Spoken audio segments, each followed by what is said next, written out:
नमस्कार, मैं हूं आपका होस्ट एंड दोस्त सिकंदर दहिया और आप देख रहे हैं पॉलिटिकल न्यूज।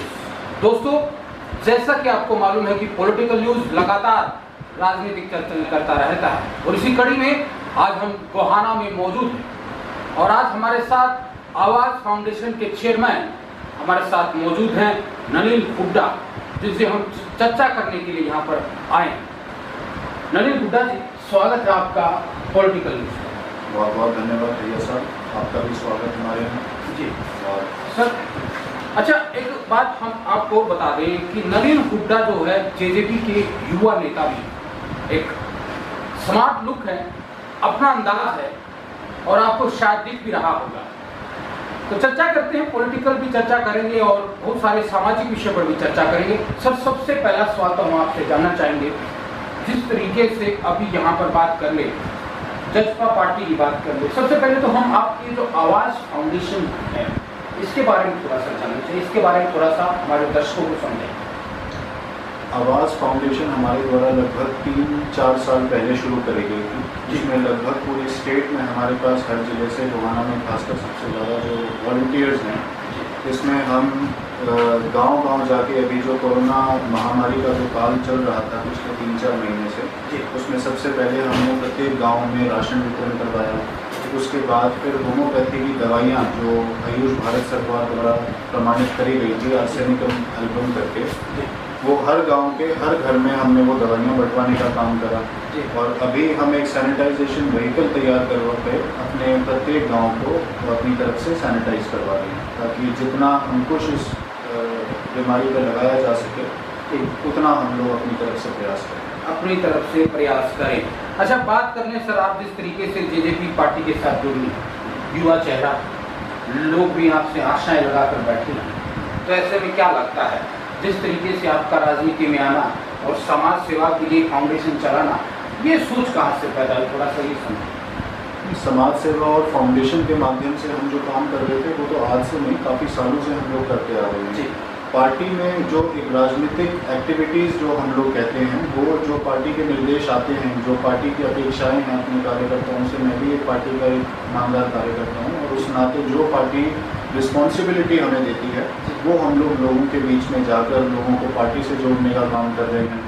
आदरणीय उप मुख्यमंत्री दुष्यंत चौटाला जी, दिग्विजय चौटाला जी की जो सोच है, जो चौधरी देवीलाल जी की जो आइडियोलॉजी थी हरियाणा को लेकर, वो हम लोग जन जन तक लेके जा रहे हैं और उसका प्रचार कर रहे हैं, ताकि ज़्यादा से ज़्यादा लोग पार्टी के साथ जुड़ सकें, ताकि ज़्यादा से ज़्यादा लोग जो है पार्टी के साथ जुड़ सके। अच्छा, एक बात कर रहे दुष्यंत चौटाला की। दुष्यंत जिस तरीके से आए और जिस तरीके से नाम हुआ है पूरी हरियाणा की बात कर रहे हैं, हालांकि ऐसा नहीं कि नाम नहीं था, लेकिन एक 2024 के लिए सीएम के तौर पर उन्हें देख रही है। हालांकि अभी वो मुख्यमंत्री हैं, लेकिन लोगों का मन इतने से नहीं भरा है। अभी लोग जो हरियाणा की जनता 2024 के लिए उन्हें सीएम का चेहरा देख रहे हैं। आप इस विषय पर क्या कहना चाहते हैं? आदरणीय दुष्यंत जी एक युवा चेहरा है हरियाणा के सामने, एक निष्ठावान और एक सकारात्मक राजनीति को प्रमोट कर रहे हैं हरियाणा स्टेट के अंदर जी। ऐसे चेहरे का समर्थन भी करना चाहिए और ना ही सिर्फ युवा, जबकि बड़े बुजुर्ग भी और हर वर्ग से आने वाले लोग दुष्यंत जी के साथ जुड़ रहे हैं जी। और जिस तरह की एक पॉजिटिव लीडरशिप का उन्होंने उदाहरण आज हरियाणा स्टेट के अंदर दिया है, तो मैं समझता हूँ कि ऐसी लीडरशिप आज तक हरियाणा में हमें देखने को नहीं मिली है पिछले कई सालों में जी। पिछले कई सालों में ऐसी लीडरशिप देखने को हरियाणा में नहीं मिली है, बिल्कुल सही बात है।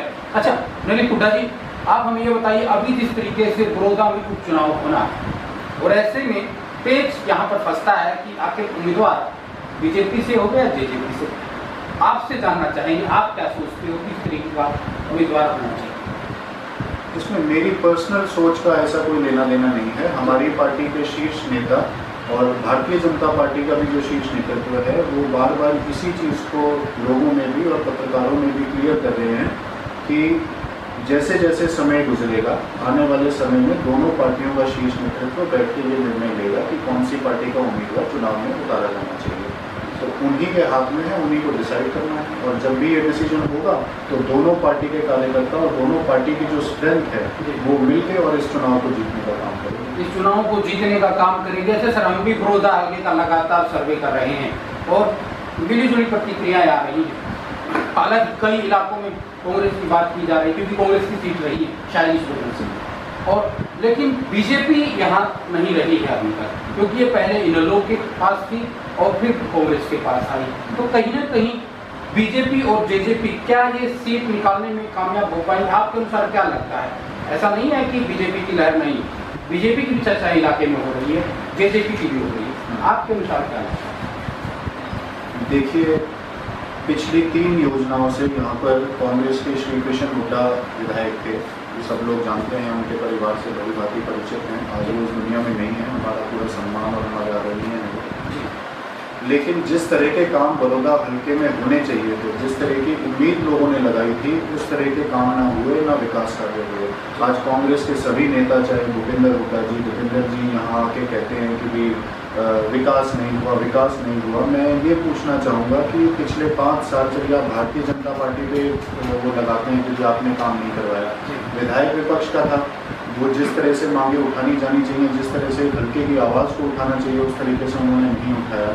उससे पहले जो 10 साल तो इन्हीं की सरकार थी, इन्हीं की थी ना, तो 10 साल में विधायक भी इन्हीं के थे, केंद्र में भी इन्हीं की सरकार थी, तब क्यों नहीं करवाया विकास? ये सवाल इनसे पूछना चाहिए कि 10 साल राज्य सरकार आपकी, केंद्र सरकार आपकी, विधायक आपकी पार्टी का, तो 10 साल में अगर कोई विकास आपसे नहीं हुआ तो फिर आप कैसे ये कह सकते हैं कि आने वाले समय में हम करवा देंगे? और लोग अब बहुत समझदार हैं, लोग इस चीज़ को समझते हैं कि एक विरुद्ध धारा में बहने का कोई फायदा नहीं होता। 4.5 साल अभी सरकार को तकरीबन बचे हैं, 4.5 साल में अगर यहाँ से विधायक सरकार का चुना हुआ जाता है तो निश्चित तौर पे हल्के का भरपूर विकास करवाने में सरकार को मदद मिलेगी और होगा भी। और होगा भी। देखिए, ये कहना है नलिन हुड्डा जी का, अगर यहाँ से अगर सरकार का नुमाइंदा चुनकर जाता है जेजेपी प्लस बीजेपी का, तो कहीं ना कहीं इसका फायदा मिलेगा। ये तो सीधी सी बात है, लेकिन चर्चा और भी है सर। जिस तरीके से बात कर ले हम लोग जब चर्चाएं करते हैं तो तकरीबन कयास ये लगाए जा रहे हैं कि जेजेपी का उम्मीदवार हो सकता है। क्या कहेंगे? मैं घूम फिर के फिर वही बात आ गई हमारी, जानना चाहेंगे आप? नहीं, मुझे भी नहीं पता जी, और मुझे नहीं लगता कि अभी किसी को भी इस बारे में कुछ मालूम होगा, क्योंकि अभी जो पार्टी का जो शीर्ष नेतृत्व है दोनों का, उनकी भी शायद अभी तक आपस में चर्चा नहीं शुरू हुई होगी। और जब चर्चाएं शुरू होंगी, किसी निर्णय पे पहुंचेंगे, कोई फैसला लिया जाएगा, तो वो लोगों के बीच में भी सार्वजनिक होगा। जी, लोगों के बीच में भी सार्वजनिक होएगा। चलिए, जाते जाते लास्ट आखिरी सवाल आपसे हम करना चाहेंगे सर, जिस तरीके से इंसो की हम बात कर लेते, जो आपकी क्या लगता है, इंसो का स्थापना दिवस है आपका अभी, तो उसकी क्या कार्य प्रणाली आपकी रहेगी इन दिनों, और किस तरीके से आप लोगों को संदेश देना चाहेंगे हरियाणा वासी? इंसो का स्थापना दिवस आज नहीं, कल है, 5 अगस्त को। ये 2 दिवसीय कार्यक्रम आदरणीय दिग्विजय चौटाला जी के निर्देशानुसार चलाया गया है। उसमें आज 4 अगस्त को ब्लड डोनेशन कैंप जगह जगह हरियाणा में लगाए गए हैं, विभिन्न जिलों में, विभिन्न विधानसभाओं में। और कल सैनिटाइजेशन प्रोग्राम चलेगा, जिसमें पूरे हरियाणा के प्रत्येक गांव को, जो पार्टी का टारगेट है कि हर गांव को पार्टी की तरफ से सैनिटाइज करवाया जाएगा। तो ये उद्देश्य है। तो दोस्तों, ये थे हमारे साथ नलिन हुड्डा जी, जेजेपी के युवा नेता है, युवा चेहरा है, और ऐसी ही नई शख्सियत के साथ पॉलिटिकल न्यूज पर आपसे फिर मुलाकात होगी। तब तक के लिए आप देखते रहिए पॉलिटिकल।